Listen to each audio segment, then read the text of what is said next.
welcome back to the W1 Sim Series. What is going to be a cutthroat championship clash. 20 cars line up under the lights. 4 and 5 red lights. We welcome you to W1. Wheel to wheel, heading through lane car. They're going to go side by side, coming in towards Baggins and Beckett. Who's bravest? Fantastic move from Cheryl Bucknell. But it's not over yet. The Haas comes back at her. Big crash though, and she leads, she crashes, she's round! Oh, what a hard-fought victory that was! That is just spectacular! But your drivers champion W1 Sim Series. What a season they have had!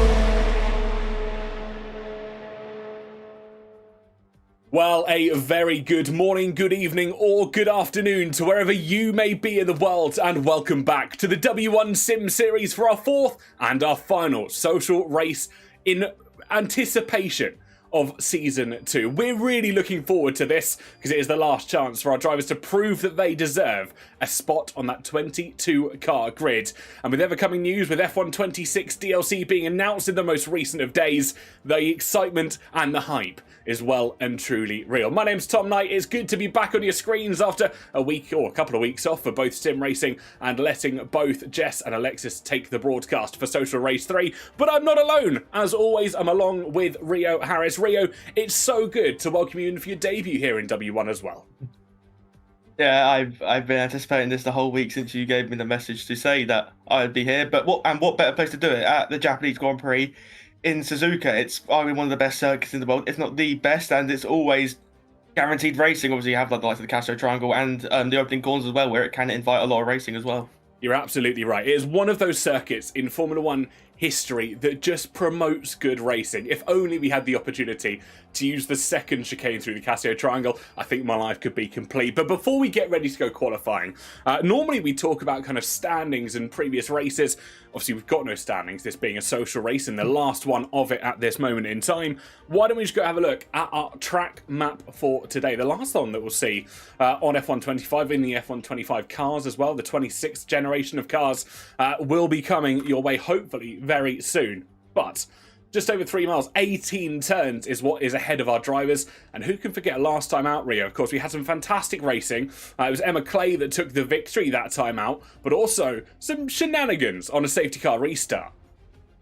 Yeah, obviously we had on the main straight, the pack slowed up. I think it was Charlotte Perkins, was unaware, so it's not focusing on it. And obviously she clattered into the rear of one of the cars. There was five cars involved. I think it was both Alpines, both Saubers, and a McLaren as well. But obviously Suzuka, it's known for its chaos. It's known for its action. Obviously, like you mentioned, 18 corners around here. There is many overtaking spots. Examples like turns 1. You can be risky if you want into the Degners as well. You have to have need to be properly alongside to go for it. Turn 11 of the hairpin. Turn 13 and 14 spoon curve. And then we can't forget turn 16, 17, 18, the Casio Triangle, where, well, obviously, turn 16, turn 1, they'll probably be the favoured overtaking spots because of just how much slipstream you can get down the both straights. Obviously, don't forget down the main straight, you have the DRS as well. You're absolutely right. And qualifying is just getting itself underway. Drivers are making their preparations and getting their tyres warmed up. And just whilst they do that, we'll run you through your social race lineup for Social Race 4 here in Japan. So in the Alpines, making her debut for the very first time in the W1 Sim Series is Only Vic. She's partnered up with Alicia Hofflack. It's Angel Kirby and Alexis Mason. They're in the lean green racing machines. It's then Emma Clay and Miss Nutrix that are going side by side for Scuderia Ferrari HB Esports team. It's then Olivia Collins and Nicole Machuca in Team Haas, with McLaren's being rounded out by our Season 1 champion of Lee Woodward, and Lauren Nodding joins her in the Papaya cars.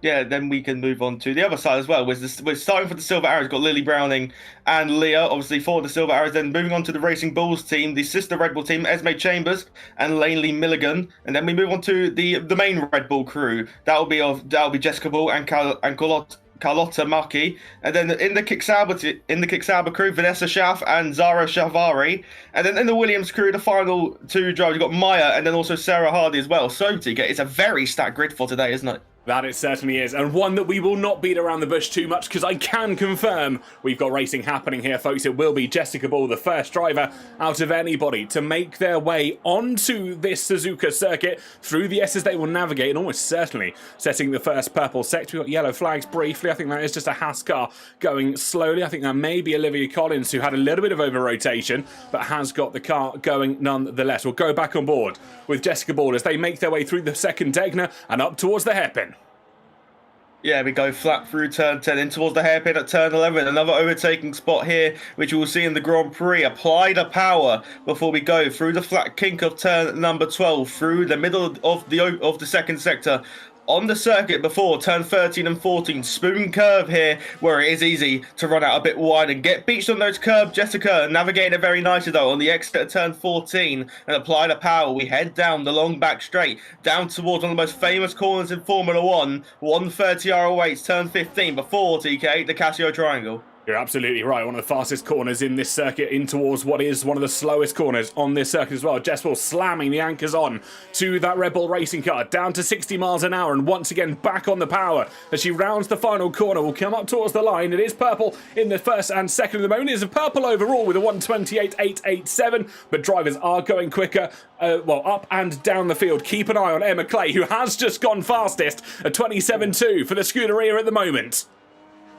Yeah, Emma Clay, 127.2 off the bat already as we watch the Season 1 World Champion rotate through the Casio Triangle, but has invalidated on their time and will peel into pit lane. So Lee Woodward on their first attempt will see that track map light up in red and they will have to go again to try and set another valid lap time as we watch only Vic on W1 Series debut make their way down towards the spoon curve as Angel Kirby and Aston Martin moves up into third position. There was a 28.751 through spoon curve for exit at turn 14, and once again we'll head down this back straight towards 130R. Absolutely correct. Can they keep their foot planted? And they've got a little bit of slipstream for V-carb there as they're bouncing off almost the top of the rev limiter on that Alpine through the left-hander. I think they might have backed off a little bit here, Ria. I'm not quite sure if that's maybe just an on-board thing or as they're just getting themselves accustomed to the circuit, but through the Casio Triangle they'll go.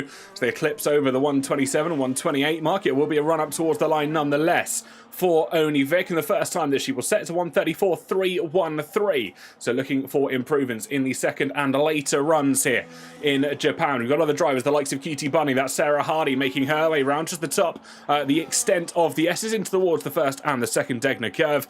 It is well and truly looking like it's going to be competitive up at the top here, Rio, with 3 drivers already in the 127s. Oh yeah, without a shadow of a doubt. And Emma Clay, who's currently sat on for was a 27.220, but already less than a tenth away from Season 1 pole time, which was a 127.166. As we watch Esme Chambers make their way towards the 2 Degners. Alexis Mason has retired from the session. I don't know if that's the final corner. Looking in the gravel goes Esme Chambers there. We saw Alexis retire. We've seen Esme go off at the second Degner. We've seen that so many times before. And that's not what you want to do in qualifying on your opening runs. Major front wing damage on that Racing Bulls. Absolutely right, and a questionable move there. It's so easy to do through Degner. If you straddle the curb, your car sometimes wants to go straight on when in fact you are trying to turn right.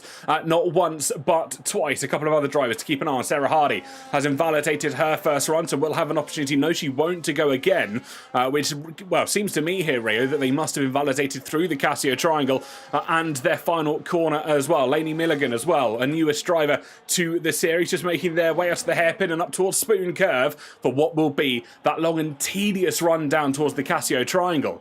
You get to the end of Spoon and you can see pretty much all the way down to the corner that you're going to face next, and it's a daunting sight. We're right on board. You can just see how straight this track feels for the majority of it.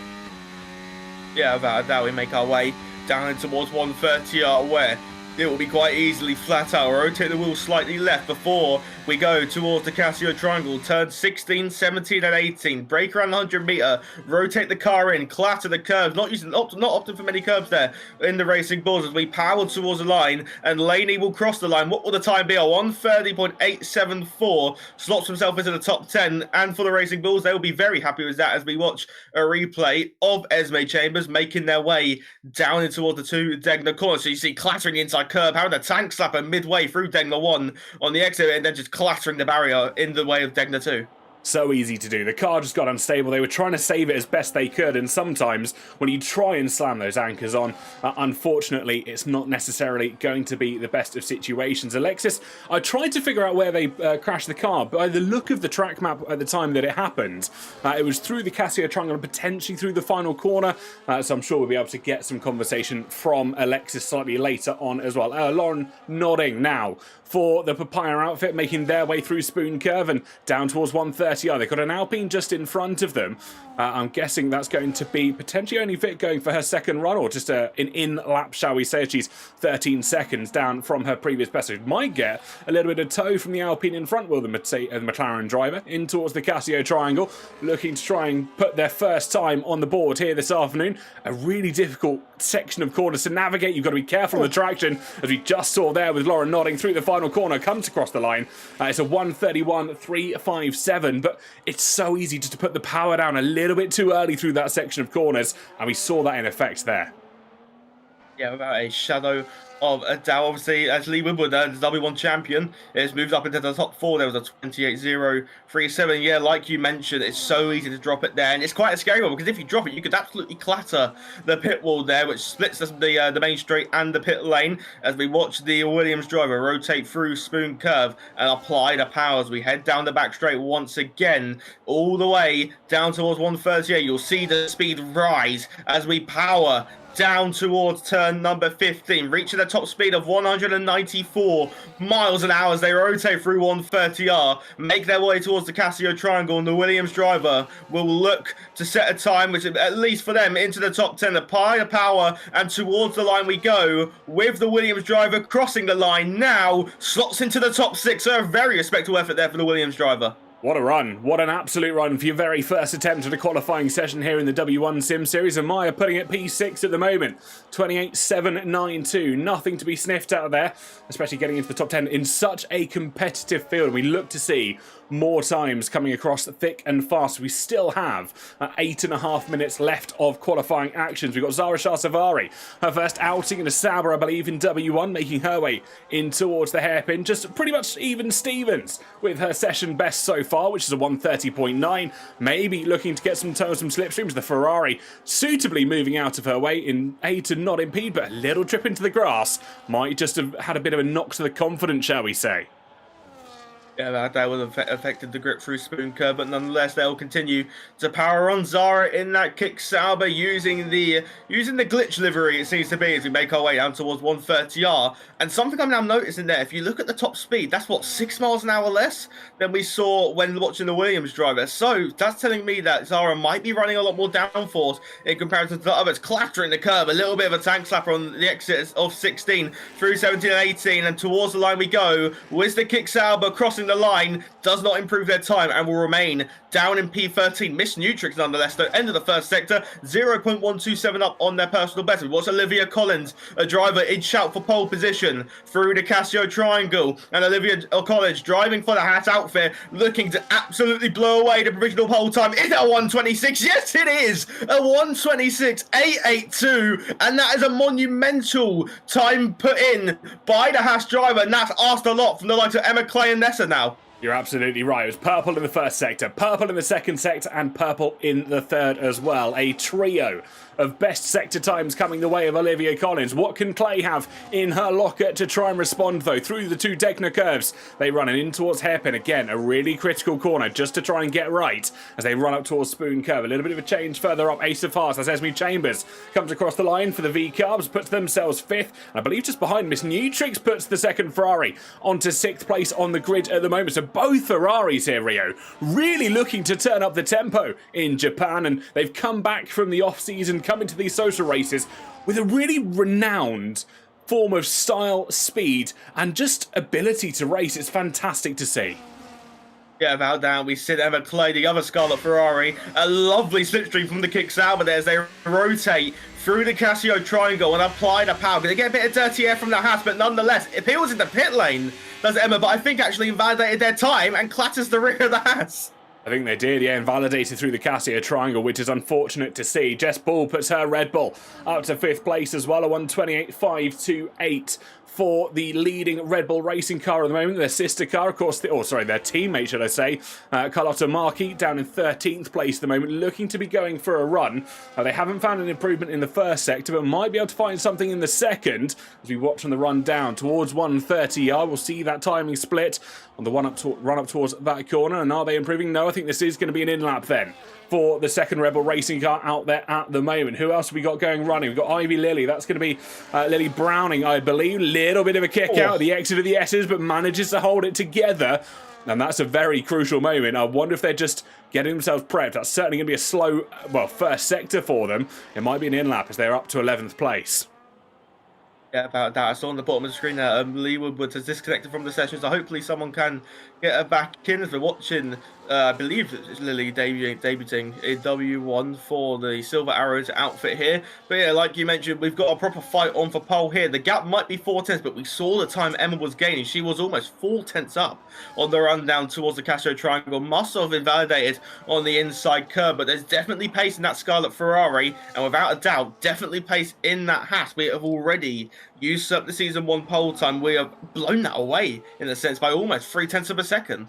Absolutely. We're starting to see times come thick and fast, and this is all good preparations when we hit the track for Season 2 proper. Keep your eyes out on social media for when those announcements will be coming out. They will be happening, hopefully, within the coming days. Now that we have a release date for the 26 DLC, we can get ahead to planning. I believe there's a lot of work going on behind the scenes over the course of this weekend, and hopefully we'll have some announcements coming your way very soon. But only Vic now looking to put down her second time. We'll come through the Casio Triangle and we'll head down towards the first corner to start off their second lap here, Rio. What are they looking for? Where do you reckon they'll want to be aiming? Surely as a minimum you want to beat your teammate, but Alicia, obviously having retired slightly earlier on, they've already managed to accomplish that.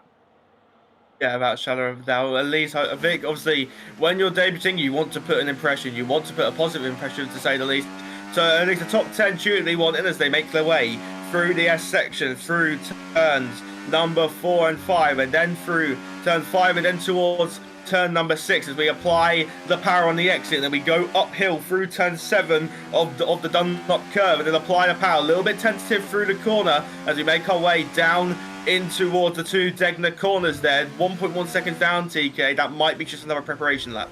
Yeah, certainly not burning any battery. They've decided to come back from burning some of the battery they had available in the tank. They were down to about 80% of the first corner and have since recharged back up to 100. So surely going to be a second preparation lap in 8 here for only Vic, the other driver on the circuit at the moment. LJ Ripley, that's Laura Nodding, making her way down towards 130 yard, but again a second down on her previous best of a 131.3, so potentially going to go for that second preparation lap as well. I'll have a quick check of the battery just to see how they're doing. They're about 31% at the moment, so not necessarily as charged up as you'd expect for a second run, but there we go. We have got them heading into pit road. Angel Kirby for the Lean Green Racing Machines made their way out of the hairpin, but again about a second down on their previous best. So we have got here, Rio, 2.5 minutes left in qualifying, and here comes the procession. Yeah, without a doubt. I think that might be it for Lauren Nodin, who came into the pit lane. But it's only 2 minutes 24 to go. The team's still going to be putting that car in the garage. It might have got blocked from Lee leaving pit road, but we have got an absolute phenomenal end to qualifying upcoming between the likes of Olivia Collins, Emma Clay, Vanessa, Lee, Angel. There's always a chance for a driver as well who hasn't set a competitive lap time yet to just try and absolutely rise through the field as we watch the Red Bull driver rotate through the opening corner of the circuit. Yellow flags are out as the Red Bull runs a bit wide through the opening couple of corners here, and then we make our way down towards the S section through turn number 3, turn number 4, and then through turn number 5. A lot of traffic here for the Red Bull, TK. It's really unfortunate for Carlotta. Unfortunately, just got caught out as everybody was making their way up pit road to start their outlaps. I wouldn't be surprised if there is certainly a stewards report going in at the end of this race and the qualifying session in de facto as well. Of course, if you have just tuned in and you've been watching some of the previous social races, you'll be aware that stewarding was not taking part in order to give drivers just a fair shot to be able to go and give it their all. It was announced to the drivers a few days ago that stewarding would be in effect for Social Race 4, just to also, give the stewards a little bit of preparation for Season 2 proper, but also allow those new drivers to be inducted into the process of stewarding tickets and reports without necessarily too much, on their backs. As it comes to the season, there'll be no necessary repercussions to talk of, but it is just good to get the experience under their belts. We've got a few drivers on hot laps at the moment, of course. Only Vic, one of them coming around the final corner, looking to improve here at the moment, up towards the line. Can they go fast? They can, by nearly a second. That puts only Vic up to 15th place then. So beats out Curious Fire and LJ Ripley. Curious Fire in herself has come across the line, I believe, just starting what will be their final run. 77% in the battery, so that's more than enough to be able to go again. Speaking of going again, here comes Emma Clay here, Rio, with just dead on 30 seconds left on the timekeeper's clock. They'll be chasing down Collins as fast as they can.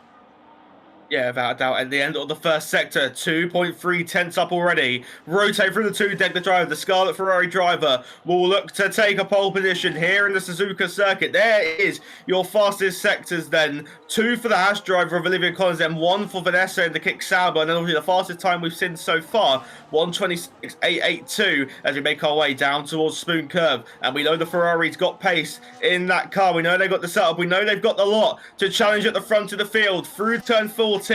Power down the straight. We now watch Lily actually 0.6 of a second up as we go through the Casio triangle. Apply the power we go with the silver arrow. Currently sat in P11. Where can they go with a monumental improvement to the line? With a 7/10 improvement stays there. Lily Woodward to the top of the timing page. A 1:26.807. But we know Emma Clay's got pace. Can the Scarlet Ferrari prance their way to the top of the timing page? Crosses the line and can... Myth is out on pole by just shy of 0.2 of a second. Olivia Collins, though, will look to snatch it back as there's an Alpine sat on the racing line. Through the Casio triangle, Olivia Collins will look to snatch it away from Lee Woodward. Olivia Collins to the line. Where can the Hats go? Back to pole position with a 26.541 as we now watch Vanessa, who's invalidated their time.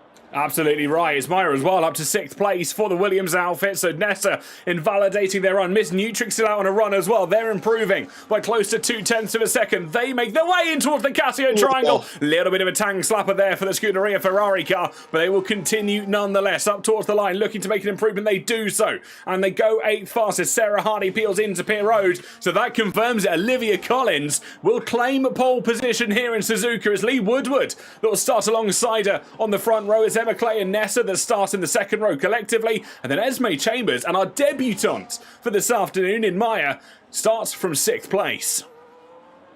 Yeah, without that, what an end to qualifying it was. We had Lee Woodward jump up to pole position, and then Olivia Collins snatches it away at the last with a 26.541 TK. That's 0.6 quicker than season 1. That's just showing how much these drivers have improved over the course of a single season.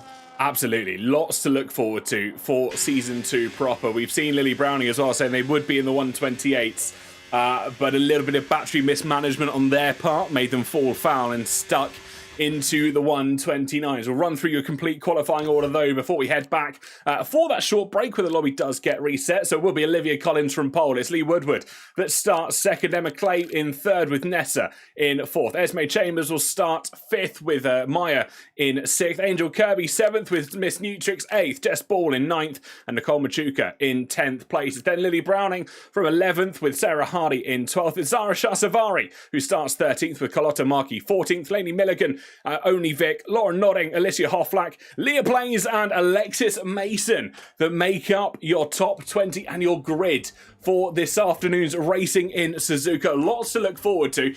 And before we go and have a little bit of discussion, I want to hear from you. Yes, you. I'm talking to you in particular. Who do you think's going to win this race? Let us know down in the live chat. Whether you're watching on Twitch and or YouTube, we want to hear we want to hear what you have to say. But Rio, whilst they get their answers together and whilst we have a moment to collect our thoughts here, who really stood out to you in that qualifying? Without a doubt, I think mainly the main one was Olivia Collins, what took pole by 2.5 tenths, a 1:26.5. That is a monumental time, usurping last season's pole by 6 tenths. Obviously, you can't discount this Ferrari of Emma Clay. You can't really discount anyone because we haven't seen a lot of race trim pace in a long while here in Suzuka. It is an open race. I was speaking to Alexis prior to the race. She said she really wants to win this one.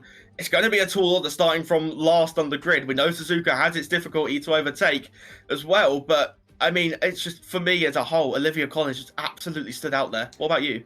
I think you'd be very much the same as what I was saying. Olivia Collins pulled out a performance I didn't think she had in her during that qualifying. But Emma, of course, won last time out in Suzuka. Certainly one to keep an eye on as well as we head through the course of this 27-lap Grand Prix. But we've got some answers from chat already.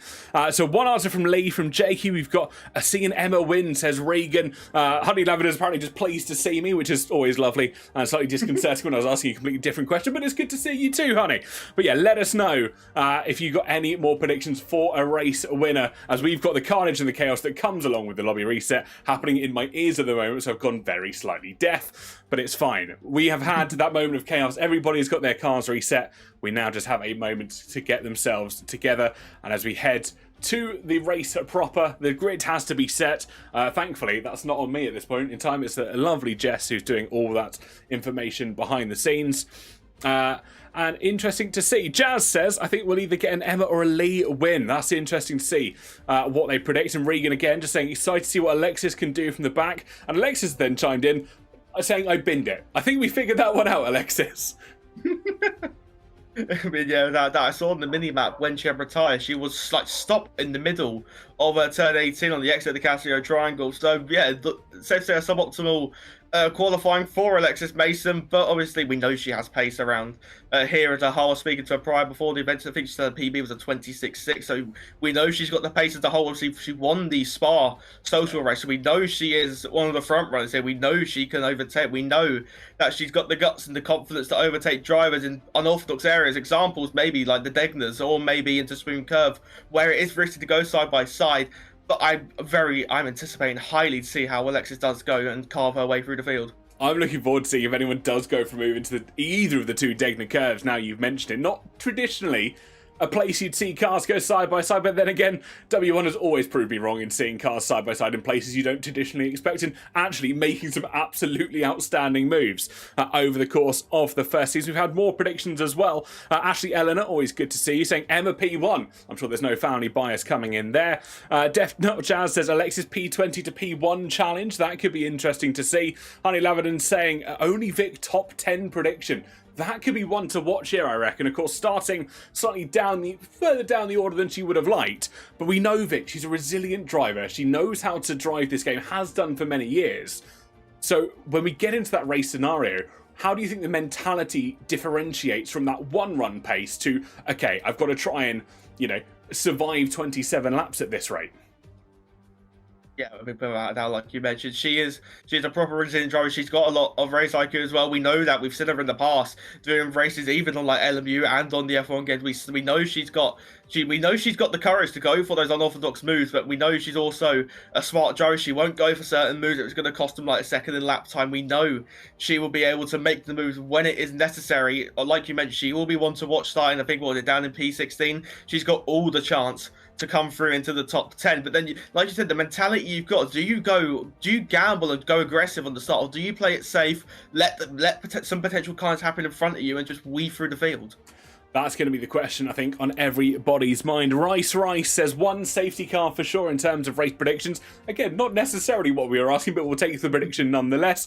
Olivia Collins has come in with exclamation on what a lap that was, and I think you should be very proud of that. Into the 126 is absolutely outstanding lap from yourself. And then Ashley Ann has come back with a second prediction saying Hevar to score points despite not racing. Well, if you haven't seen already, Hevar is taking a brevet from Social Race 4, so she is not here for today's racing, but you never know. It's something... Magic could happen on a racetrack, and it has done so many times before. We await to see what happens. Lily says that was their PB lap on Japan as well. So people are getting faster and faster with every one of these social races. I reckon it's only time until majority of the grid have a pole over maybe 3 or 4 seasons. Oh yeah, without a doubt. We know. Obviously, W1 started only a couple of months ago, and it's so nice to see the rapid rate and growth, the pace increase of the drivers as well, to see how much they've grown in terms of racing quality and just as a whole. It's so impressive to see it, and obviously through the likes of yourself and Jordan, it's obviously, I must say, well done to you for persistently helping it grow and such, and it's wonderful to see how it's growing. I take absolutely none of the credit for it. I turn up, waffle for a bit each week, and then go home. And again, I say this every week, and I say this most weeks. There is a fantastic team of staff behind the scenes that do not get enough credit. The guys and girls that do all the graphics, that do all the organisations, that get the grid sorted out every week, they are truly, truly the unsung heroes of W1. And hopefully, as we head into more and more seasons, they stay with us and give us all the support that's been fantastic over the first season as we head into the second. And who knows where we go from there? Maybe a LAN event at some point. I'm not counting it out. I'm just saying. Who knows? A W1 LAN event. I like the thinking on it. Maybe. Williams, if you're watching, let's talk.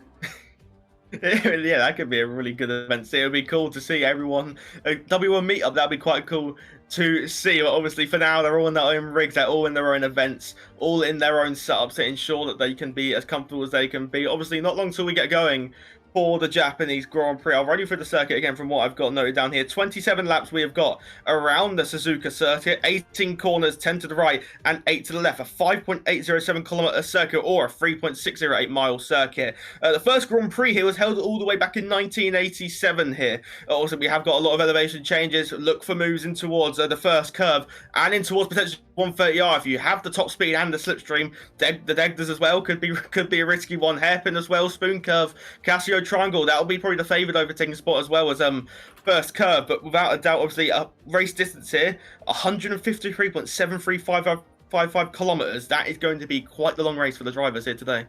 Sorry, I didn't mean to laugh midway through you doing your speech. There was something in the driver's chat that made me chuckle, and I can't say it live on stream.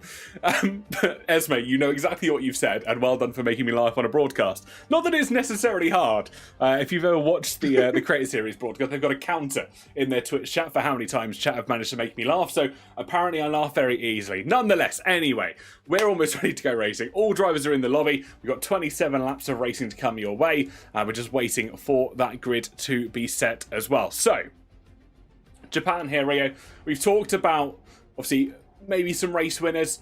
Who do you think, we did this prediction when I was with Carl the other day, who do you think is going to be that dark horse element? The driver that has gone a little bit under the radar. We might not necessarily have predicted early on, but actually is going to come in and do really good things. Because my prediction early on, I'm going to say Maya. She really impressed me in qualifying. And if she is able to match that in pace in race scenarios, who knows what's going to happen?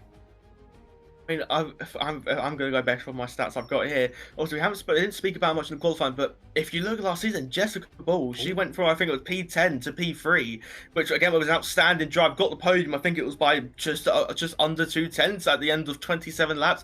We know she's got pace around here. We know she's got talent here. Obviously, it's one of her favourite circuits based on where she's gone. It was her best result last season as well. So my dark horse is going to be Jessica Ball. Well, interesting. I'm intrigued as well. Chat, we know we like to get you involved in these broadcasts. You can't just sit there and watch. You like to get involved. We like to ask your thoughts and opinions and everything. So everybody in chat, who is your dark horse for the race? Who do you think is going to go a little bit under the radar and maybe score what would be some good points if this was Season 2 proper? We are just loading into the lobby. So 2 minutes. Start your clocks, everybody, until we do go racing. Presuming nobody clicks the ready up button before they're meant to, which, who knows? It's F125. People do that sometimes. I can't control them, unfortunately. And this will be, I believe, the last race that we have technically on this game. Can we call it that if the DLC is coming out? These regulations. There we go. Yeah. Oh, it's just, you know what this is? It's a really sad farewell for DRS in W1 series. Oh, no. Who's going to be the last driver to press the DRS button, everybody? That's going to be the question. That's what I'm saying. So, well, I'm just going to go through chat quickly whilst we get ourselves ready. We were talking about the dark horse element over the course a few minutes ago. So, we've got Jack coming in saying Lily or Maj. I don't know if it's Maj or Maya. Is it Maj? Is it Maja? It might be. If I've said her name wrong in qualifying, I can only apologise. Esme, if she locks in, says Jeringa. I hope I said that name right. Regan says only Vic top 10 on debut. That would be interesting to see. So, lots to look forward to as we get ready. But 2 minutes. Our countdown has started. Ooh. I have a question for you two. Oh, okay. We've gone for our race winners. We've gone for our dark horses. Who do you reckon will lead into turn one? Oh, that's a tough one. So it's going to be between, realistically, either Emma, Olivia, Lee, or who's starting fourth? Mine don't fail me now. Between those three, let's put it that way. Whoever's starting fourth as well. I apologise if you're starting fourth. It's interesting to see. GB68's in the chat. My prediction is Alex Gillen on pole. It's fine. He'll jump the start even if he does well in qualifying. If you know, you know. Jazz has said Carlotta top 5 as well. Rice says Emma. Oh, this is going to be interesting. Emma in towards, I'm assuming that's into the first corner. I'm going to say Olivia. Olivia's going to hold it in towards turn 1. I mean, obviously, it depends on strategy. Well, we have the likes of the medium hards and the hard mediums here.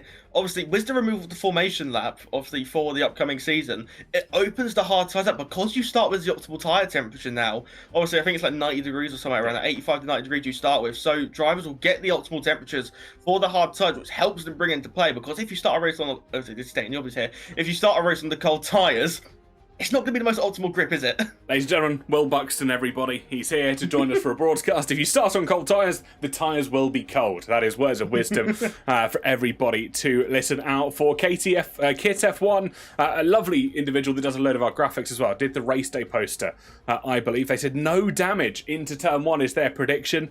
That could be really interesting. I think it could be possible. Normally, turn 1 has been relatively clean in W1 so far. It's just safety car restarts in Japan that seem to be a little bit of an issue. So we'll see how that goes. GB's already asking why Regan's... I can't say that word on stream, it gets demonetized. But isn't causing chaos on the grid. We'll leave it at that. And the reply was, my aura is too strong. Press X to doubt. Well, yeah, like you said, obviously there's a bunch of predictions going on. Not long to go until we get racing here in Suzuka. I cannot personally wait for it here. Obviously, Japan, it opens up racing. It can open up chaos. To say no damage will be a bold one. Obviously, we know that Japan Turn 1 can cause chaos, but without a shadow of a doubt, we will be here for plenty of racing action. 27 laps around the Suzuka circuit. Emma Clay is on the fight for the win. Olivia Collins is starting on pole position. We haven't got long to go, TK, before we get going here. We haven't in the slightest. Drivers have been given their signal to ready up. A good luck call has come from Jessica Ball, and I'm a poet and I didn't even know it.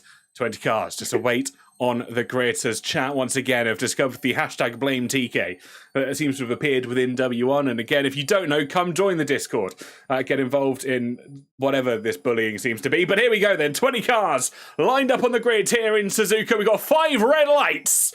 And the lights go out, and we go racing down towards turn number 1. It's going to be a drag race between Olivia Collins and Lee Woodward. It's going to be the McLaren that has the inside line. The house of Olivia Collins swooping around the outside and holding form in towards that first corner. Nessa as well, trying to battle out with Esme Chambers. A couple off in the background. I think that's going to be Lily, who hasn't had the best of race starts, along with Leah Placer. Both Mercedes falling down the order right from the very get-go. Alexis Gaming up to what will be 11th place on circuit as she battles with Lainey Milligan, as well as Zara Shasa and Sarah Hardy as well. So they make their way up to the top of the S's down towards the first and second Degner. We've got more battles going on. Alexis now dispatches Nicole Machuca. So early positions being made here, all the way from P20 up to P10 already. The Williams goes wide. That's going to be Maja Believe, who will drop down the order 3 wide in toward the entry towards the hairpin. That was chaos. Off goes the Williams. That's Maj going down to 15th. Make that 16th. All 3 wide through turn 10 before hairpin corner here. Alexis Mason from 20th to 8th position as we see the Williams driver losing a couple wheel positions down to 16th. Alicia as well as another driver we saw going off in the second Degner. The 2 Aston Martins now getting close. Angel and Alexis now wheel to wheel down towards 130R. But Olivia leads from lead, and Emma, then Esme, then Vanessa, Nutrix as well. The top 6 have absolutely broken away as we head through 130R. Down in towards the Casio Triangle. The Aston Martins looking to do battle, but as we go under braking, Alexis is going to keep that position, and what a start by the Aston Martin, 20th to 7th at the end of lap 1. Absolutely right. Collins leads the first lap up at the front. It's Sharkstorm that will be chasing her down in second. Emma Clay nearing a second off the back of the Papaya outfit, but manages to regain a couple of tenths, make that 3 tenths through the opening corner. Esme Chambers is still in 4th with Nessa in 5th, and Miss Nutrix making their Ferrari 3 and 6 at the moment, respectively, on the circuit. Alicia Hofflack has dropped down the order from 18th to 20th and is 5 and a bit seconds off the back of the rest of the pack. But good news somewhat for Maj, as they've managed to recover up to 15th place. They regained a couple of positions that they lost in the opening, lap carnage, shall we put it that way. And Emma Clay here, you can see starting to find some form after the first lap carnage that we had here in Suzuka, starting to reel herself back in, and has got within touching distance once again of Lee Woodward and Olivia Collins in de facto. Yeah, without a doubt, Emma Clay starting on that medium combat title, going to offer so much more grip in the opening phases of this Grand Prix as we ride on board with the Scarlet Ferrari through Spoon Curve. You see the dirty air kicking in, just watching the Ferrari out a little bit wide as we head down towards 130R, and the top three have almost checked out around here. Make that they now have broken away. The top three are going to now be in the league of their own as Vanessa's getting close to the rear through 130R as well. In the background as we head in towards the Casio Triangle, the top three will stay as they were. The Racing Bulls goes defensive though, into turn 16 through 17, apply the power through turn 17, flat through 18, and we head down the main straight. The race leader's getting close as well as we head down in towards first curve, and the Sauber will be gaining in the slipstream. Yellow flags are behind, and that seems to be Cutie Bunny and the Williams have spun around in the Williams, dropping down into P18. Not optimal for them as the Ferrari of Miss Judith gets close as well, and Ace of Hearts of Esme gets through as well into turn 1 through turn 2, 3 and 4. The S section we go. Action aplenty here in the beginning of lap 3, TK.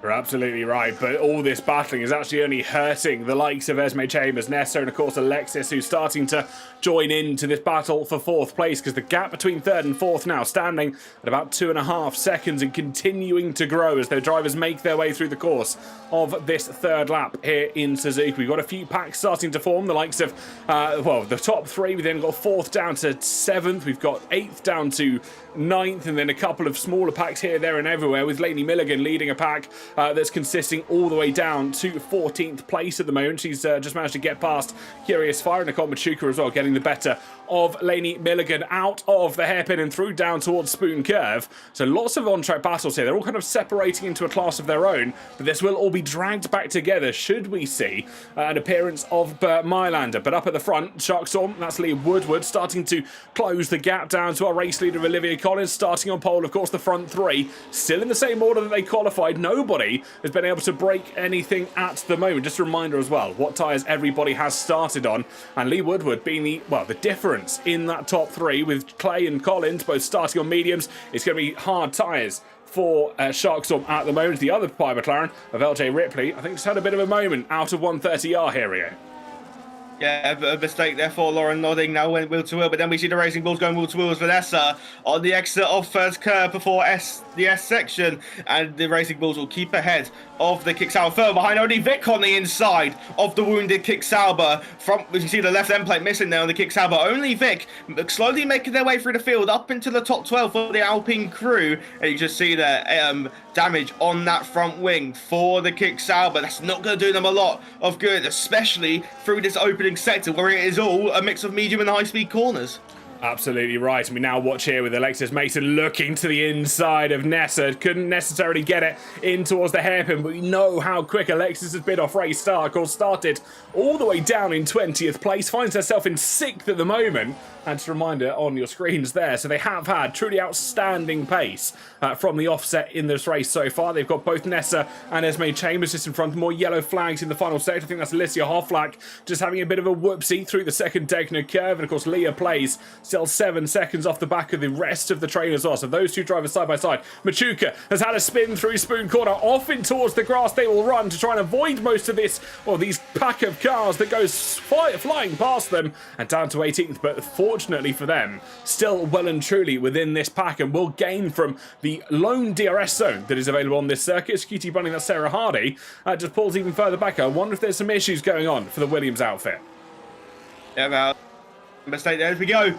On the inside is the Racing Bulls. Wheel to wheels the Kick Sauber on the exit of first curve and apply the power. The Sauber now ahead of the V-Cub. Alexis Mason waiting to pounce if there's a mistake from either of the two drivers. We see the Williams driver getting past the wounded Sauber once more as we go through first curve. And then once again, we see Lily getting past Lauren as Lauren beaches it on the curb, locking the front right, going off the circuit. And back to your race leaders, though. Lee Woodward has been getting oh so close to the rear of Olivia Collins as we head towards hairpin. And Lee will be gaining all the time. Yellow flags behind for someone who's had a little bit of an off, maybe in the two Degner, not too sure where. But as we head down towards Spoon Curve, Lee Woodward looking on those hard compound tyres. The only driver in the top 5 we see, maybe Nicole having a bit of a moment. There was Alicia as well in the Alpine in the S section. We see Alicia reversing off the circuit now, so not optimal for the Alpine, trying to get to grips with the Suzuka circuit as we head down towards 130R. Once again, Lee Woodward will be gaining all the while in that slipstream, battery to their availability as well as we head in towards Casio Triangle. Lee Woodward's going to look around the outside, side by side they run, but onto the grass. Lee was a bit of a correction that's going to pull her out of shape through the exit of the Casio Triangle. This could allow Emma Clay as we head down the main straight down towards first curve. Emma Clay will be gaining in the slipstream all the while. The slipstream to her aid as well. But as they get towards turn number 1, is Emma Clay close enough to think of a move on the inside? No, they're not. But then Lee Woodward runs out wide and on the inside. Emma Clay will try it. They'll run towards the S section, and Emma Clay gets through the Scarlet Ferrari up into second place. She absolutely is. That was an absolutely outstanding move from Clay. Allowed Lee Woodward to make the mistake and then benefited from it as they made their way through the opening corner. We've got a position potentially lining itself up as well, slightly further back, with Zara Shahsavari trying to chase down what was Carlotta Marchi and making the position count as they made their way at the exit of the first corner. So the Kick Sauber driver makes their way back up to 13th place on circuit at the moment. If we know Lee Woodward here, Rio, we know how well she's raced over the course of the season so far. The course of season 1, they drove so well that they claimed the championship. But as it stands, they are 3rd place here in Social Race 4, the last of our social races here in the W1 Sim Series, before we prepare and get ready for Season 2 proper, with the 26 DLC dropping hopefully within the next couple of weeks or so. So this could be a case of winner takes all here in Suzuka. Yeah, without a doubt. I think Olivia might be a bit happier to see Emma behind her instead of Lee, because Lee's on that hard compound tyre, which will continue to get faster and faster. We see Emma Clay actually now challenge Olivia in towards the Casio Triangle. We go on the exit at 17, flat through turn 18, and once again, Emma Clay on the last lap gained 1 position in turn 1. What about on this lap though? Emma Clay, the Season 1 Japanese Grand Prix race winner, to the outside line, unsure where to go, roaring around the outside wheel to wheel. They run through turn 1 and 2. But Olivia Collins able to go brave on the brakes. But as we head towards the S section, Emma Clay will have to stay tucked up behind the Haas driver in second position. But we know Emma Clay, they've got pace around Japan. It's surely a matter of time before they take the lead of the Grand Prix. But don't discount Lee on that hard compound tyre, trying to make those moves on the now optimal tyre, the better race tyre, as we head down toward the 2 Degners. Lee Woodward getting close, 2 tenths of the gap at the end of the opening sector split. But Lee, the world champion, will have to stay tucked up behind. You're absolutely right, and Lee, I think, can play the patient game here. They know they're on the better tyres. The mediums will be starting to grade lap after lap, and Collins has only got a short tenure up at the lead of the race at the moment. Has led right from the very start, but under pressure, of course, from both Clay and Sharkstorm. The likes of Chambers and Nessa not necessarily coming to the aid of Clay and Sharkstorm as much as they would have liked, and that would be one maybe to discuss in the post-race. The front 3 have well and truly managed to fight in a league of their own here at the moment, and down towards 130R they'll run once again. Alexis Mason getting the better of Nessa through the exit of Spoon Corner. Down towards 130R they'll have Esme Chambers next for company, but they've got a couple of tenths of a second to try and make up down towards that corner. But Nessa's not done with that position. They might try and get it back. We get the camera shots down low through 130R. The Aston Martin trying to place itself, looks to the outside of the Casio Triangle. This time does not go for the move though, but every time they're patient, they play that early game, is going to invite Nessa to potentially try and go for a lunge down the inside. But the exit is better this time for Alexis Mason. Run without a care in the world and will take that position rather easily.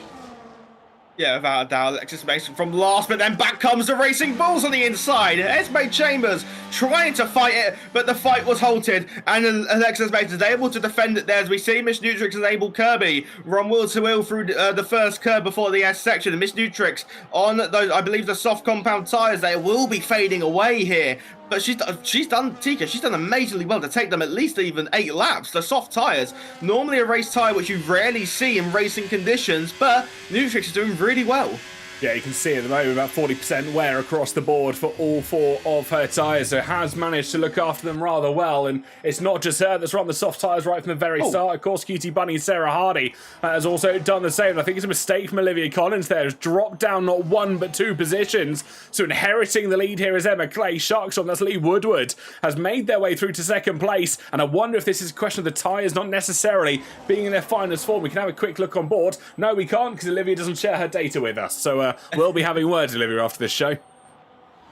Yeah, it must have been a mistake at hairpin to see Lee Woodward going wheel to wheel. Where's the Ferrari? The outside of the Casio triangle wheel to wheel, and the Ferrari loses out. The McLaren gains, but now we head down towards turn 1. I believe Lee's actually going to have the DRS, which she does as we head down towards the opening corner. Emma Clay's now got to look behind us. The pole sitter, we're getting close to the rear as we head in towards first curve. Olivia Collins not close enough. Emma Clay goes slightly defensive in towards turn number 2, but Emma Clay is able to hold that position. But this is not good for Emma and Olivia now. Leon, the world champion on those hard tyres, is going to have the optimal grip. It's going to have the optimal pace now. And surely, with a mix of the hards and the dirty air that now Lee Woodward will be giving off, surely she can now try and break away. Absolutely, that'll be the hope and the aim and the goal to try and do. We're hearing news that Curious Fire has unfortunately been kicked out of the lobby, as we do see Sarah Hardy gets the first penalty of the afternoon for speeding into pit road. The Williams will have to serve that, not this time, but next time around. They get a fresh set of boots onto that car. They're off the softs and they're onto a set of the mediums to see their race through until the very end. And down towards the line they will go as Leah Plays manages to get the better of them, and of course that will all come down to strategy slightly later on in the race. But up at the front, Woodward still leads from Clay, from Collins, with Mason trying to chase them down. They have done so over the course of the last lap. We can actually look at the last lap times. It was a 1:31.6 for Mason, 32.7 for Woodward, and a 33.4 for Clay. So certainly making their way through to try and chase down our race leaders. About Alexis, she said to me prior to the Grand Prix, she wants to win this one. She loves Suzuka. She wants to be able to stand on the top step of the podium as Laney Milligan picks up a 3-second time penalty for track limits. Emma Clay saying stuck to the rear there. Lee Woodward will head through the first curve. Nothing doing. No worries. As Lee Woodward will keep the lead of the Grand Prix. Emma Clay will stay in second position, and then Olivia Collins, the pole sitter, sat in P3 into pit lane though. Comes Vanessa, the first driver who was in the top 10 to come in for a pit stop here, as we can see. You can see Lee Woodward taking the alternate lines just to try and pick up some more speed through the corners to help with the exits, and that is definitely working. We saw her gain 2/10 on the exit of turn number 6 there in comparison to Emma Clay. Olivia Collins may be struggling now on that medium compounder tyre, almost a second away. We see Vanessa come out of the pits now just behind Vic and Laney. That's not going to do them well. It's going to be dirty air already on that outlap. Absolutely right. Lots to look forward to. Of course, the pit stops are starting to come the way of the drivers. We've had, well, a driver in from medium tyres before we've had Miss Nutrix pit off of soft tyres. So whatever is going on inside of that Scuderia Ferrari car, Miss Nutrix is becoming the tyre whisperer here in Japan at the moment, well and truly looking after them as best she can. But Lee Woodward, of course, we must remember, started on the hard tyres. As Clay was on the mediums from the race start. We are approaching 10 laps the way through this Grand Prix at the moment, so we're expecting the majority of pit stops within the next next few laps or so. But if we watch on board with Nutrix here, you can just see how much those tyres are starting to scream away at her. She made her way through Spoon Curve, and I can guarantee there's very minimal grip coming from those soft Pirelli tyres.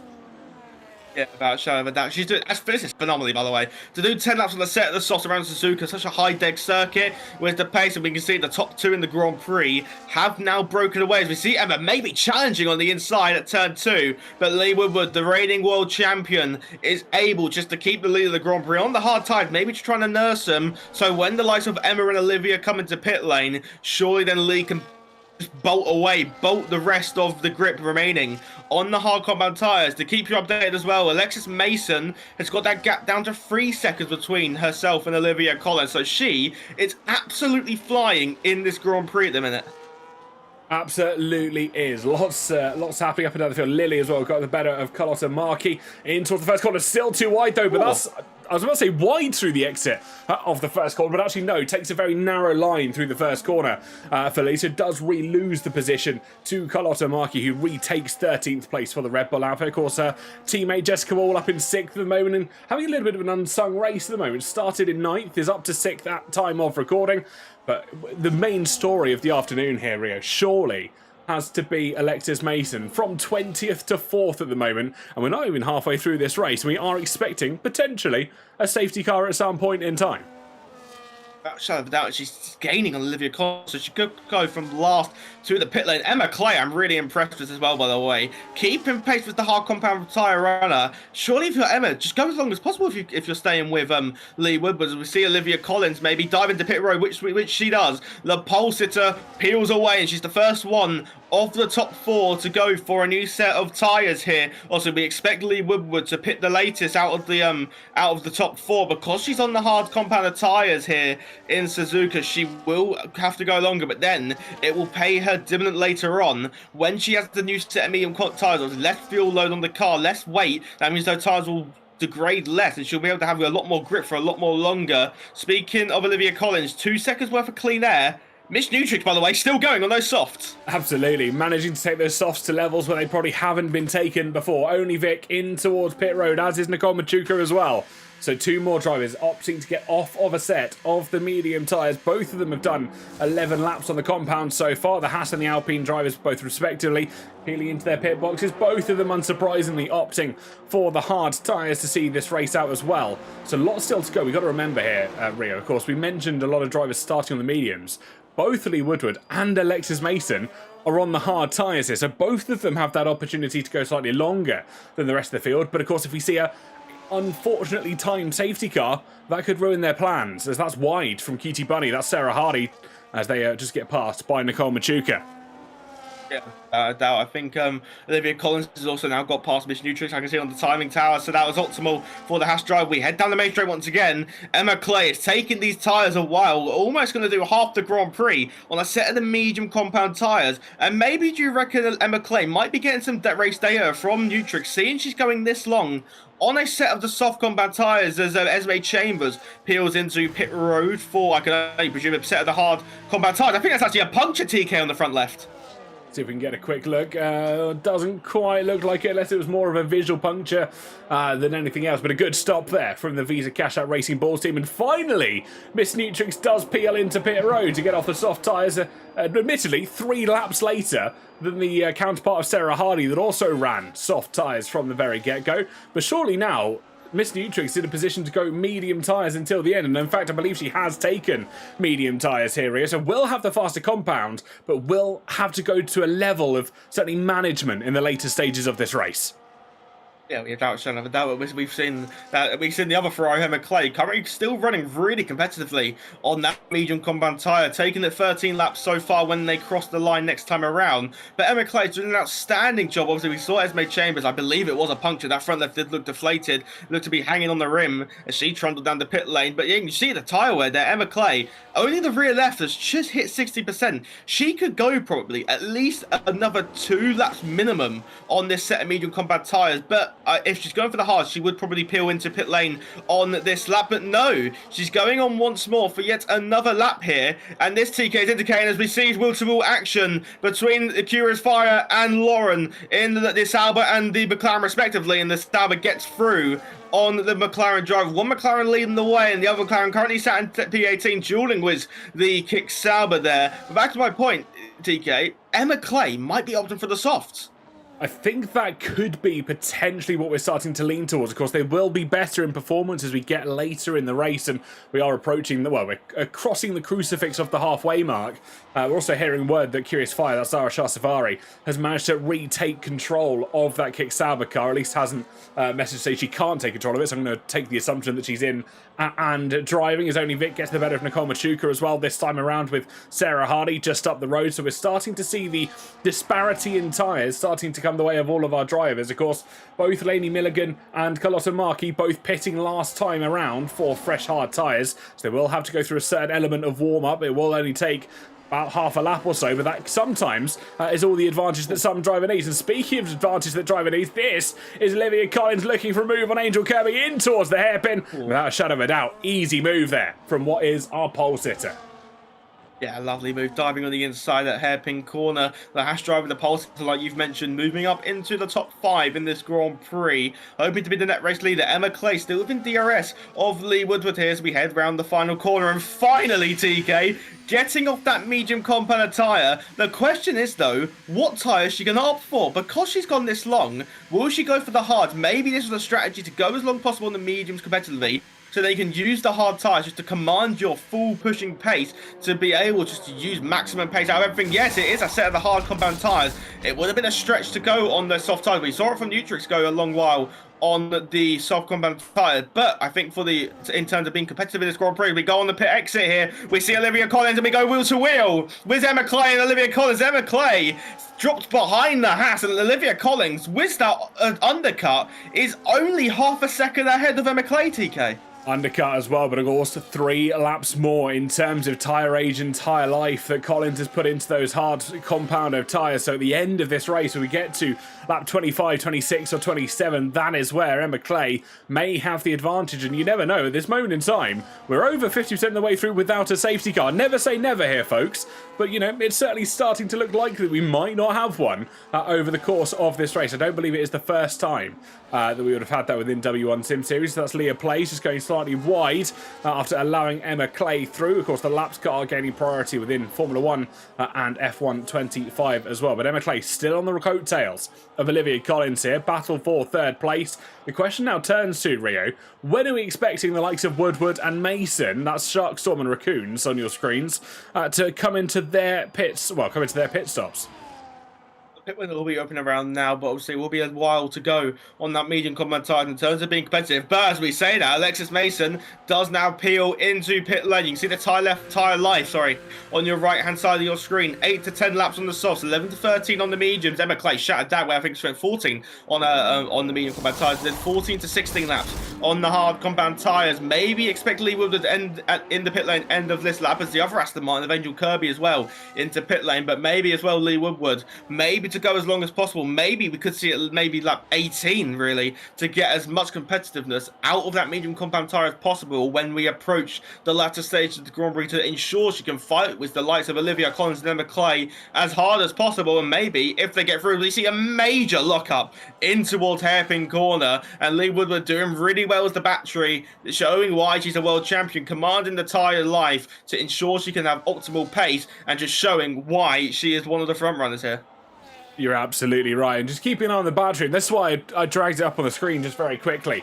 If you're expecting Woodward to come into the pits at the end of this lap, we'd expect them to deploy pretty much everything they had here down towards 130. Oh, they're doing pretty much as we were expecting, so almost certainly maybe expecting Lee Woodward into the pits at the end of this lap. If not, they might feel they've got one more in them. Only time will tell, of course, in towards the Casio Triangle. They've got about a 20-second deficit back to Olivia Collins, but no, rounds that final corner and into pit road for Sharkstorm. We've got yellow flags flying.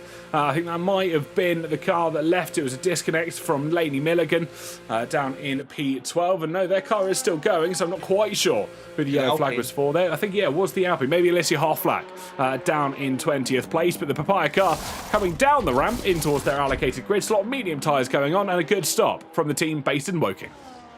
Yeah, without that medium compound tyres, they will easily get fired up. And not what we can see Alexis Mason in the background as well.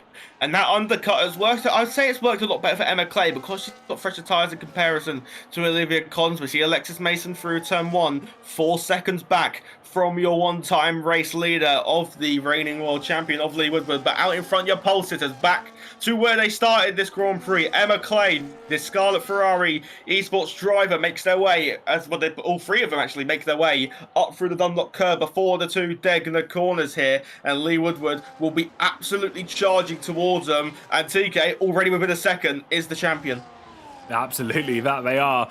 The medium tyres really starting to fire up here this afternoon. Carlotta Markey getting the better of Lainey Milligan. Of course, the disconnected car that sits down in 13th place at the moment. And that is an unfortunate way to go from this race. We've got just over 10 laps of racing to go here at the Japanese Grand Prix. The Ivy Lily, that's Lily Browning, making their way into pit road as well. So drop down to 16th place. They should be safer if they just make their way out of pit exit. And the battle, the story worth talking about at the moment is this front 3. It's Olivia Collins, Emma Clay and Lee Woodward. That is Sharkstorm on your screens at the moment. That is the battle for the lead. Miss Nutrix as well, trying to chase down Angel Kirby for what will be 8th place on circuit. Nobody in the top 11 as it stands has a penalty to their name. Will it remain like that, Rio?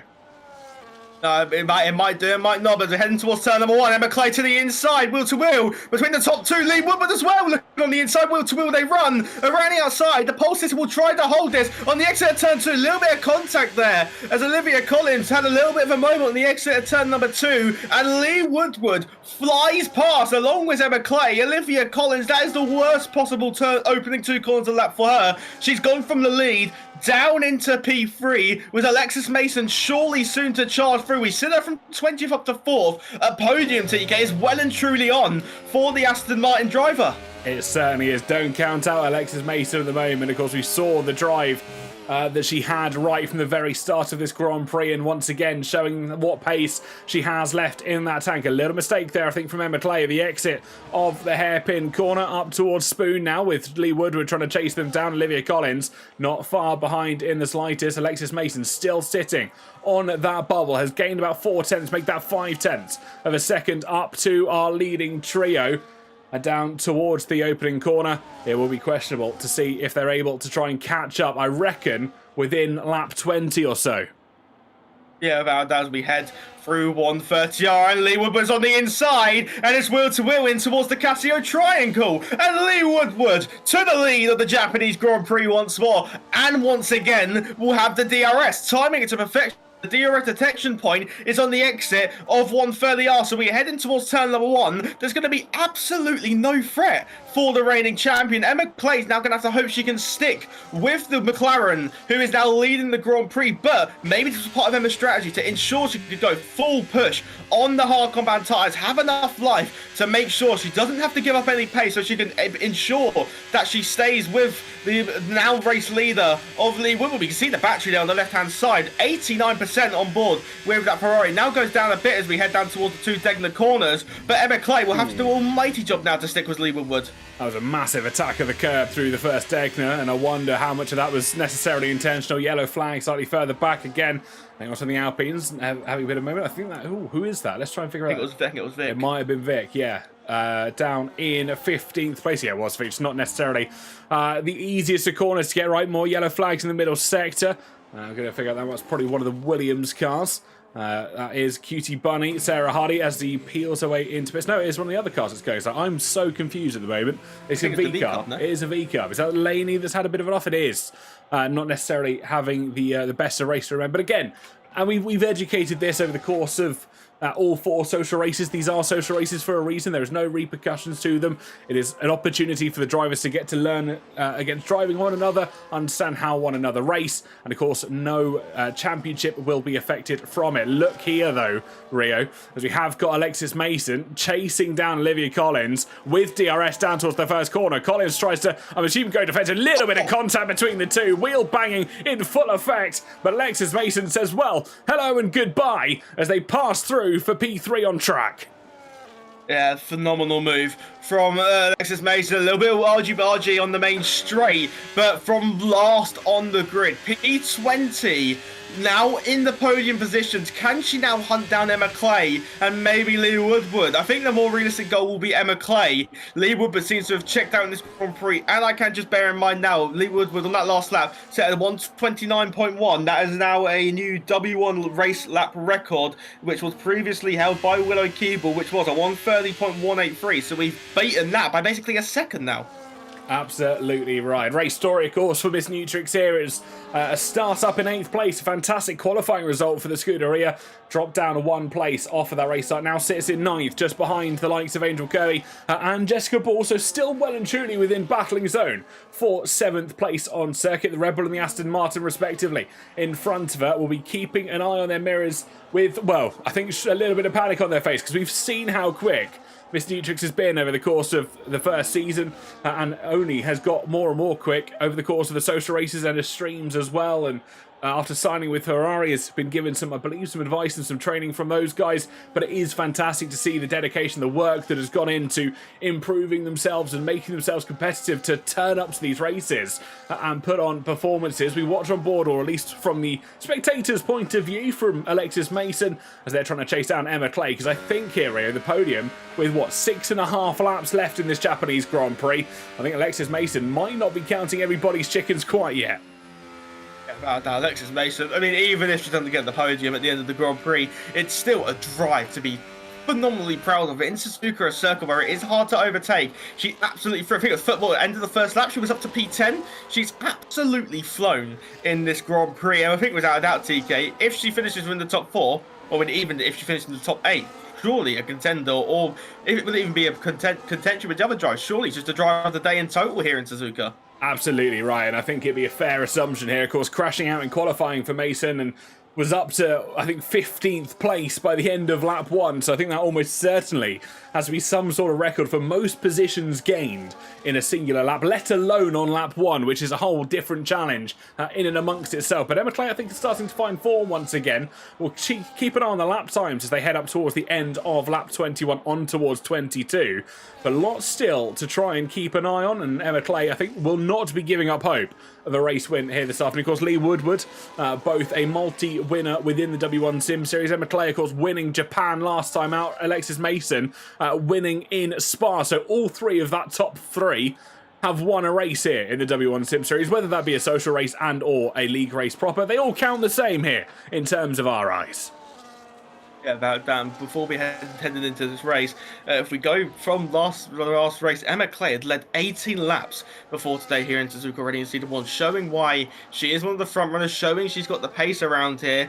As it stands at the moment, she is just going to fall short. But I mean, if you fall short to the world champion, you can't really argue too much. Lee Woodward has been spectacular in this Grand Prix so far, having a gap now of 2.9 seconds. Surely just checking out when we cross the line next time around, that'll be the indication for 5 laps remaining. The field seemingly spread out. The closest battle currently on the circuit is for P12 between Carlotta and Lily, actually, between Red Bull and Mercedes, 2 teams which have had a lot of history in the past. As we head in towards 130R, where's the Mercedes gaining? They certainly are. Keep an eye on Lily Browning here and towards the Casio Triangle, and I wonder if they're going to try and send a move here. They've got to be patient, of course. They'll use the one bout of DRS that comes a custom here in Suzuka down towards the first corner, and they can be tactical with it, trying to get down towards the first corner and see what they do. And there we go. Moves towards the inside. It's Carlotta Marchi that does not put up a fight in the end. I think that's a very sensible decision. They know this is not necessarily the battle they want consuming them whole, as they have got Nicole Machuca just slightly up the road, 1.7 seconds to the advantage of the Haas car at the moment. But of course, the more these two battle, the only further this would extend. We got to shout out and mention, of course, only Vic down in 14th place, started in 16th, so net +2 over the course of the race so far. For her first W1 appearance here, Rio, I must say, done a tremendous job. Yeah, without a shadow of a doubt. Even if you just gain 1 position, that can be classed as a successful Grand Prix, because you have gained from where you started. As we watch from the McLaren of Lauren here, gaining on the kick Sauber ahead as we head through the S curves before the uphill section of turn 7 of Dunlop Curve. Before we approach the 2 Degners here, approaching the end of the opening sector here, as we head into the 2 Degners, Curious Fire in the kick Sauber, so it's almost gapped away from the McLaren of Lauren as we go on the exit of Degner 2. That gap just bobbling around that high 9/10 to low 1 second window here. Absolutely right. I think it's going to be questionable. I think if Lauren manages to get DRS down the back straight at the start of lap 24, this will be a very spicy battle indeed. We can see the times just tipping and turning in one way or another and just cresting above that 1 second mark and just dipping below it. For the Barrister margins, it's Curious Fire. Zara Shahsavari picks up a 3-second penalty for too many visits outside of track limits, so that will add 3 seconds to her race time when everything is said and done. But of course, with Lauren without any penalties at the moment, albeit with 2 warnings to her name, so 1 more visit out of track limits will mean an extra 3 seconds to her name. This could be a very close battle till the end. Yeah, without a doubt, as we head round the exit of the Casio Triangle and head down the main straight, now through the S curves. Watch him is only Vic, who, as you mentioned, on their debut, net +2, and if it were to finish like this, so a very strong debut for the Alpine driver. You can see the race story there, from starting 16th, now currently running in P14 here. There's always a chance to gain some positions if there is a mistake here or there from any drivers ahead. There is also the chance for a safety car still, but TK, it would have to come out this lap if there was going to be a safety car here. I was about to say we're certainly reaching the extremities of when F1 25 likes to call out a safety car. Normally it wants at least 2 clean laps to go over the course of a race distance. But yeah, as Luke Sam points out in chat, it's certainly a gaining run so far from Only Vic, about a second and a half quicker last time around than Carlotta Marchi in 13th place. Neither driver with penalties to their names, but of course Only Vic with 2 warnings though, so cannot afford another visit outside of those white painted track limits. But they'll run down towards 130. And I wonder here, Rio, if Alicia Hoflack, her teammate in the Alpine colours, might be able to help out Vic here by giving her a little bit of DRS. I think they're going to be close enough, if not just barely. As we head down the main straight. Is there DRS? I can't see the rear wing. I don't think there is, no, for Only Vic. And you can see behind the McLaren here, the race leader of the Woodward approaching some more lap traffic here. But I believe, TK, if my maths isn't wrong, on the previous couple of tours, Emma Clay has cut down that gap by around 3 to 5 tenths of a second. So the hard tyres are now coming into play, but is it too little too late for the Scarlet Ferrari driver? Well, that's going to be the question, shall we say. I think, as you rightly said, Emma Clay slower. Actually, faster by 0.3 of the course of last lap. We've got a Mercedes round. I think that's Leah Plays. It is. That's a heavy hit into the hairpin wall. But I think the lead driver's too late into the day to call a safety car here. The ghosting being enabled will help them out. But if that was 1 lap earlier here, it almost certainly would be a safety car. You see the Mercedes just getting going, but does stop and gets disqualified for driving the wrong way. An unfortunate way to see out of this race. We'll drop down behind Alicia Hoflack for 20th place at the end of the day. But it's questionable up at the top of the front. We keep an eye on the times between the front two. Clay is quicker by 0.3 of a second, or at least was last time around. Question is, will the DRS potentially Milicia here help? No, that's Only Vic, my apologies. Yeah, as we head down in towards 130, I think Emma Clay is going to get by the Alpine before, is she? I think she just was. You can see the white line there, the detection point. So Emma Clay now laps Only Vic. That gap down to 2.6 seconds here as we head onto the penultimate lap, ZK. I do think it is just too little too late for Emma Clay. If there was maybe 5 laps remaining, we could have had a late charge from the Scarlet Ferrari driver. But I do think it is just too late for Emma Clay. There is more yellow flag behind. I think that is for Alicia in the Alpine. On the exit the Casio triangle, hexagon, I think it was, for Alicia Hoflack in that French outfitted Alpine as we head through the S-curves. Now watching the Silver Arrow of Lily make their way towards the 2 Degners. Now charging towards Nicole.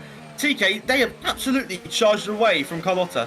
They certainly have found form here in the last couple of laps of racing in Suzuka and starting to try and challenge Nicole for 11th place on circuit, but that does come with the caveat of a 3-second penalty hanging over the head of the Silver Arrow as they make their way round in towards Spoon Curve for what will be the second to last time here in the Japanese Grand Prix for the Season 2 social races here in W1 Sim Series. And if you haven't checked out already, go join the Discord, !Discord in all the live chats and !Socials as well. Go drop us a follow because I'm sure there'll be news of the Season 2 information coming out within the next week or so. Keep an eye on Zara Shah Savari as well in 16th place. Just on the back of Cutie Bunny, that's Sarah Hardy as they make their way respectively in towards the hairpin. And Victoria does lovingly point out that it is also pinned if you're watching on Twitch, and she's typed it in YouTube if you're watching on YouTube. So we have absolutely no preference where you want to watch these lovely shows. But up at the front here, as we head on towards the final lap here, Rio, I think this is Shark Storms to lose.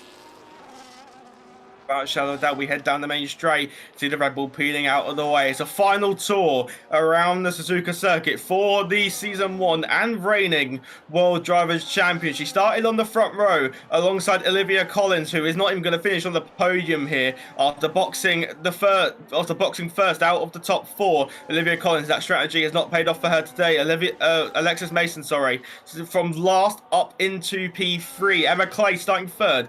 Currently in P2, Lee Woodward approaches the end of the opening sector, and it's going to be a victory lap through the first Degner, through the second Degner, before we make our way towards Hairpin Corner. Cutie Bunny picks up a 3-second time penalty for track limits. We head through hairpin for the final time in this Grand Prix. It was Olivia who had the pole position. She started from it with a monumental lap, a 1:26.5, which was a 2.5 tenths clear of this driver we're watching now. This driver who is the reigning world champion of Lee Woodward through Spoon Curve for the final time. She's the driver who raises the bar, who's raising the stats, who's taking things to stratospheric levels here in W1, and we've only got a couple of corners to go. 130 yards up next for the reigning champion. She hasn't won a social race so far, but now as we head towards the triangle, she wanted to win Japan. It's going to be another one added to the collection book through the Casio triangle and towards the line. It is Lee Woodward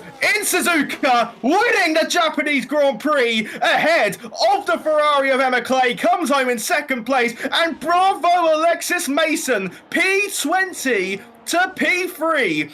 Our pole sitter will come home in P4, not the race she wanted, but nonetheless she can still be proud of that qualifying lap and the race she's done. Vanessa as well for the Cjbeards crew, currently sat in no man's land, will come around the final corner in P5, 4.7 seconds, make that 5.1 seconds ahead of Esme Chambers in P6. What a Grand Prix that has been, TK.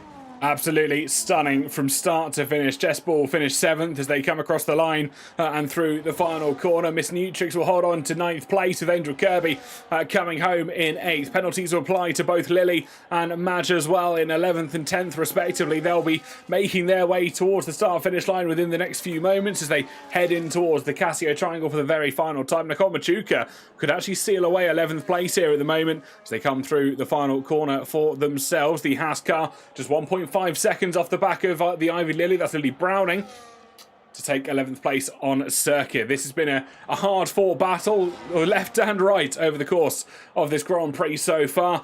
And I think it will certainly go the way of Nicole Machuca getting 11th place. We'll still be getting points, of course, if this was Season 2 proper. But up at the front, as you so rightly said, Lee Woodward, of course, Season 1 champion for a reason, proving today that they are back for Season 2 in fine form, taking not only P1, but of course the last of the social races in the 25 season of regulation cars before we move over to 2026. Emma Clay couldn't go 2 for 2 in Suzuka, and Alexis Mason making up the podium with quite possibly one of the best first lap drives that I think I've ever seen. Yeah, without a shadow of a doubt, P20 to P10 in an opening lap, that's rarely ever seen in Formula 1. That's the type of stuff you see in career mode when you just dive from the AI, but that is phenomenal from Alexis Mason, and rightly so. The game gets a driver of the day and most overtakes and the cleanest driver as well. Very well deserved from Alexis Mason. Then you see on the left side, race winner is Lee Woodward. So through your running order, then Lee Woodward wins the Grand Prix from Emma Clay and Alexis Mason. That's your top 3. Your pole sitter Olivia Collins in P4, then Vanessa in 5th. Esme Chambers in 6th. Jessica Ball, who got a podium last time out in Suzuka, will finish in P7. Angel Kirby in 8th. Nutrix in 9th. The Williams driver in P10. Then Nicole in P11. Lily in 12th. Carlotta 13th. Only Vic on debut in 14th. Curious Fire in the Cjbeards in 15th. Lauren in 16th. Cutie Bunny in the Williams in 17th. Then it will be Laney in P18. Alicia Hofflack in P19. And our one DNF, Leah Plays, in the other Silver Arrows. Absolutely right. What a race we've just seen, and what a race that sets us up for the start of what we're lovingly calling pre-season testing. That's what the name we're probably going to go with, because we've got a couple of those races that will start to come your way. Hopefully within the next few weeks, give the drivers a little bit of time to get themselves practiced and ready. We don't want to throw them too much into the deep end, unlike Creator Series, who I believe are starting literally 3 days after the DLC comes out, or so I've heard. Nothing confirmed, nothing confirmed. But as that time always it comes, we have to have a little, well, we don't have to, we get to have a little chat with some of the drivers. I always get myself mixed up on that. Let's not get into too much trouble, shall we, before we even finish off the show. But it's always a pleasure to speak to the drivers, see how their race went from their point of view, and without fail, we've lovingly got the drivers into the waiting room as well. So, Rio, of course, first time in the commentary box. I'll let you choose whether you want to talk to Alexis first or Lee Woodward. Hard to choose between the two. We'll go as the race winner. We'll go to Lee Woodward first. Lovely. Let's drag Lee in for a bit of a chat then. Lee, welcome in. Congratulations on yet another win in the W1 Sim Series. A close-fought battle between yourself and Emma for the most part there, but right at the end, you seem to just grasp it with both hands and run away. Yeah, it was a really good battle with Emma and Olivia. It was a good clean battle. Don't get me wrong. There was one or two moments where me and Olivia made a bit of contact in the final chicane, then in the first corner, but it was just good, hard clean racing. Absolutely, and of course, you know, heading into season 2, this is the last of the social races that we're running. What does that do in terms of confidence as we head into that season, knowing that you've got that win in your back pocket? It's really a big confidence booster because I don't know how I'm going to be with these 26 cars, and no one knows how they're going to be because they're going to be so different. But I think the nice thing about this was it sort of ended how I guess season 1 started, with sort of that nice win. Very true. Rio, any questions for our race winner? I mean, I just want to ask. Obviously, you went for the hard to medium strategy. Were you surprised by how long Emma went? If you bought a ticket, she did I think it was 14 laps, I think, on the medium tyres, going longer on the mediums than the hards. Obviously, she wanted to have the beneficiary of going full push on the hards. Did it surprise you as how long she went? Yeah, I kept on saying oh my god, I need her to pit now, or else my undercut, she's going to undercut me by too much to catch up. But... Absolutely. No, nonetheless, you did really well. Sorry for cutting in, TK. No, all good. I was getting distracted. You did really well. Obviously, the hard to medium strategy was the favourite strategy. Obviously, the mediums were working wonders, but then obviously towards the end, we saw Emma. She was gaining a lot more towards the end, but it was too little too late in that scenario, wasn't it? Obviously, the mediums were fading away. The hards were coming into play, but I think we said that if Emma had 3 more laps, she could have maybe challenged you for the win, do you think? Yeah, easily. I mean, my plan was get past her as soon as possible. So when I came out the pits, I didn't expect to be as close as I was. So the plan was to just catch up, overtake them, and get as big of a gap as possible, so that when her tyres start to be better than the mediums, I'd sort of have a bit of a safety barrier. Yeah. Absolutely. Well, Lee, it's been an absolute pleasure to talk to you. Congratulations once again on yet another win within the W1 Sim Series, giving you such a strong foundation in towards Season 2. We look forward to welcoming you back in the 2026 cars. Thank you. Thank you. Lee Woodward, everybody, your race winner from the Japanese Grand Prix. Well, from one race winner, it'd be rude not to go to another race winner. Of course, we have got Emma Clay in the chat. If I can find her name on the button. There we go. Emma Clay comes to join us in the commentary box as well. Emma, of course, last time out, Suzuka was a great circuit for you. You claimed the victory. Couldn't quite go 2 for 2 today. Yeah, that was a crazy race. Lots of battling with Lee and Olivia. Good to see that I was able to hang on to Lee with my mediums to lap 13 or 14, I think it was. So the pace was definitely there, but unfortunately, on the other stint, Lee's pace was definitely superior until the end. Yeah. And of course, we talked about tyres. You went for the slightly alternate strategy compared to what the other two in the podium were running. They started hards and went onto the mediums. You slightly went the other way, went mediums to hards. Was that always the plan, or was that maybe kind of looking back on it, you wish you'd kind of followed that status quo and gone hard first? Yeah, it was always the plan, but originally I was supposed to pit on lap 11, and that kind of changed when I thought that I could hang on to Leah, just get the DRS, and Olivia, I think, pitted on lap 11 or 12 or something, and she only came out like an inch in front of me, so that was encouraging on the pace of me and Lee in front. But yeah, in hindsight, perhaps the hard medium strategy would have been better.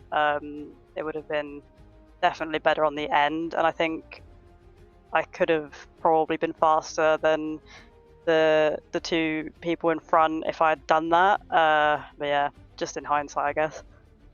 Absolutely. Rio, I'll open the floor for yourself as well. Any questions for Emma?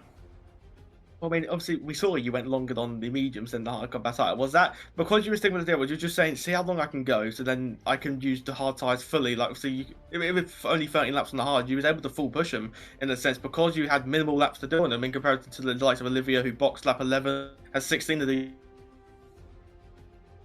Thought to maybe go as long as possible, so then you can just fully hamper the hard tyres. Yeah, definitely. I think you cut out a little bit there, but didn't quite grasp your question. Don't know if you can run it by me again. No, I was saying, was the plan to go as long as possible on the mediums, so that you could have as much pace on the hards as possible to offer, just so you could fully push it. Because only 13 laps on the hards is not as long to go on the hards, so you could able just to use as much pace as possible. Yeah, definitely. Like when I was comparing my tyre wear from the race to my practice before, it was significantly lower. So I think I was biding my time, sitting behind Olivia and Lee in the first stint, and managed to save a lot of tyres. So it definitely gave me the opportunity to go a lot longer. I mean, I think I could have even stayed out another lap, but the rears were getting a bit sketchy on me.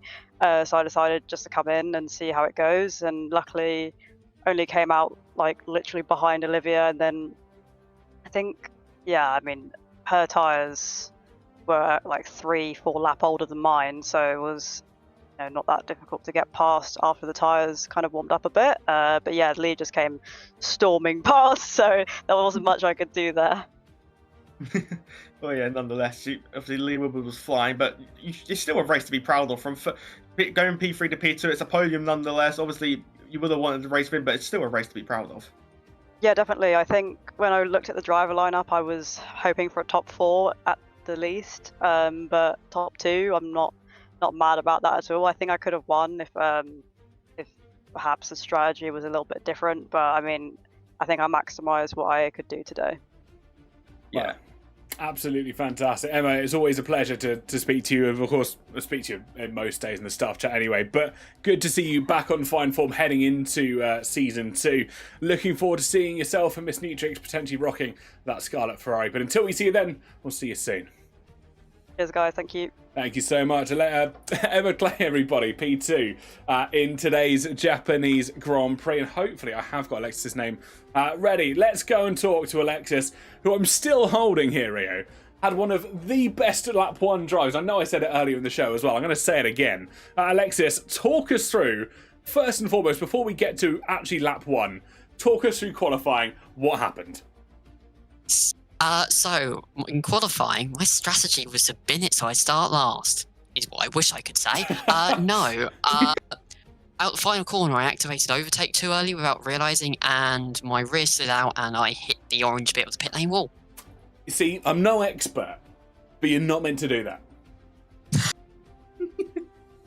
But anyway, so qualifying, We'll Buxton here. We'll push it to the side. It was, suboptimal, some would say. Lap 1, Yes. quite literally the opposite of that. You went from 20th to 5th in one lap. How? Fifth? I think it was 5th. It was 10th. Was it 10th? Have I got ahead of myself a little bit? Either way, fantastic lap 1. No, it was 7th. Okay, I wasn't far off. I was 2 places off. I started hard, which last time I did, I binned it into the wall after turn 1 at Spa. That was not in a different league. But I was like, full send, I will push these tyres until they die, and they did die. I was on puncture territory going on to the mediums, like nearly right there. But another lap it would have been, and I was just full send the whole of the first laps because I knew that's my best opportunity to get positions. Yeah, I did have see. Irby just give me the position, fortunately, because I was in a VC with her. But tough race. Rio, again, I'll open up the floor to yourself. You say tough race. You've gone from 20th to 3rd. And if anything, that's a drive to be proud of. Yeah. Honestly, I know you said to me prior, it's a race you wanted to win. But still, Yeah. even with the mistake in qualifying, you didn't hold yourself back. You went, what was it, up 16 positions? Phenomenal drive. I got lucky on the tyre track because I gambled on the medium and the hard to start, and I had grip. I was really dreading if it had no grip. Then I got caught up with a bit of a fight between Vanessa and Esme and got caught in contact with Esme, which did drop me back a lot of time on lap 5. I reckon without that instant I would have got P2 or would have been pushing for it. interesting to see and try and figure out. And Alexis, just before we let you go as well, as we head into Season 2 proper, what are you most looking forward to as a result of that? Is it the fact that we might be racing in Madrid? Is it the fact that we get the new cars to play around with? There's lots to look forward to here. I'm honestly dreading the Madrid because I have driven it on a set of Corsa, and I do not think it's going to be good for overtaking. Because I drove an outdated version, which is actually better for overtaking. That bodes well. And I couldn't find a single spot where I could safely dive one down the inside or go around the outside. Fun. Other than that, I'm looking forward to new cars. Hope they're understeery, because that's what I prefer. It's going to hate me for saying that. And it'll go how it goes.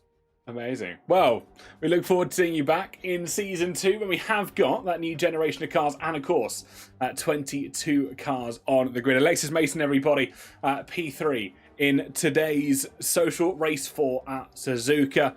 What a race we've had from start to finish. Qualifying with Cinema, the race was fantastic, and then it all topped off. The last time that we will race these 25 cars within the W1 Sim Series as we look ahead to our new venture in 2026. Rio, I'll leave it with you. Just any final comments, questions, thoughts or concerns before we wrap up? With the 2026 regulation, it's going to be, obviously this game is also dependent on battery management.